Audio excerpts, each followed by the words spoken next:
Hello po mga kaibigan, welcome po kayo sa YouTube channel ko. Magbabahagi po ako sa inyo ng kapangyarihang Bertudis ng mutya batong makatupi. Ang mutya na ito ay napakaganda po kapag nakakita po kayo ng mutya na ito. Ang mutya na ito ay pangkalatang protection din laban sa kapangyarihang itim katulad ng kulam, barang, paktul, palipad, hangin, sa mga kapangyarihan ng mga masamang engkanto, sa masamang elemento, sa masamang espiritu, sa usog, sa kapangyarihan ng mga aswang, sa sumpa at diskomunyon. Protection din ang mutya na ito laban sa mga masamang tangka ng tao at protection din ito sa bala at patalim. Kapag mayroon kayo ng mutya batong makatupi, kapag tagain po kayo ng itak, ay tutupi po ang kanyang talim. At kapag tusukin po kayo ng kutsilyo, ay tutupi po ang kanyang matulis na bahagi. Kapag barilin po kayo, ay tutupi yung bala na parang tingga, o di kaya hindi puputok yung baril. Dahil sa kanyang kapangyarihang Bertudis na tinataglay, na tutupi ang lahat na talim ng mga patalim, at tutupi din ang lahat na matutulis na bagay kapag tatama po sa inyong katawan.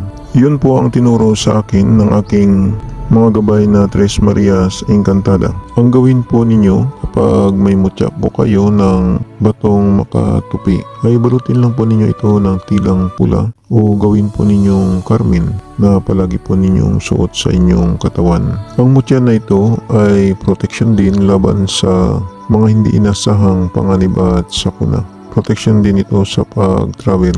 Protection din ang mutya na ito laban sa mga taong bungangera o matatalim magsalita. Protection din laban sa masamang tangka ng tao. Tingnan na lang po ninyo ang video ng mutya batong makatupi.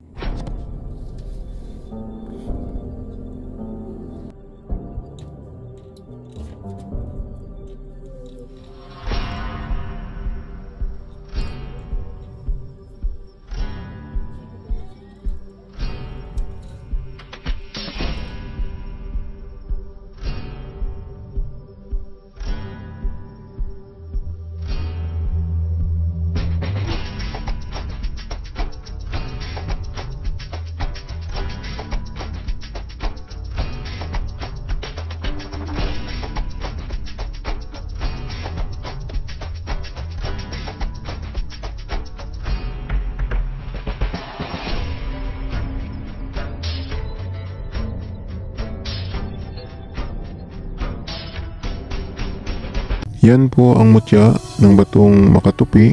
Sana makakatulong po ito sa inyo. Sa mga viewers at subscriber ng Milagro de Santo Cristo, maraming salamat po sa inyong panunood at maraming salamat din po sa pag-follow po ninyo sa aking shop sa Shopee at sa aking Facebook page ng Milagro de Santo Cristo. At mag-subscribe naman po kayo sa YouTube channel ko.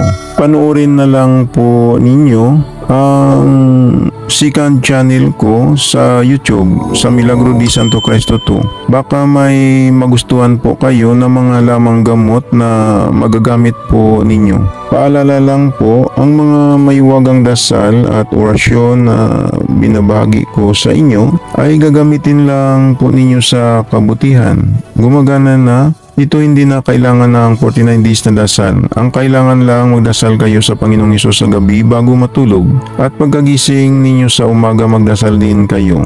Mananalig lang sa Panginoong Hesus para lalong lalakas ang mga pagsambit sa mga maiwagang orasyon na gagamitin po ninyo. Yan lang po, maraming salamat at God bless sa inyong lahat.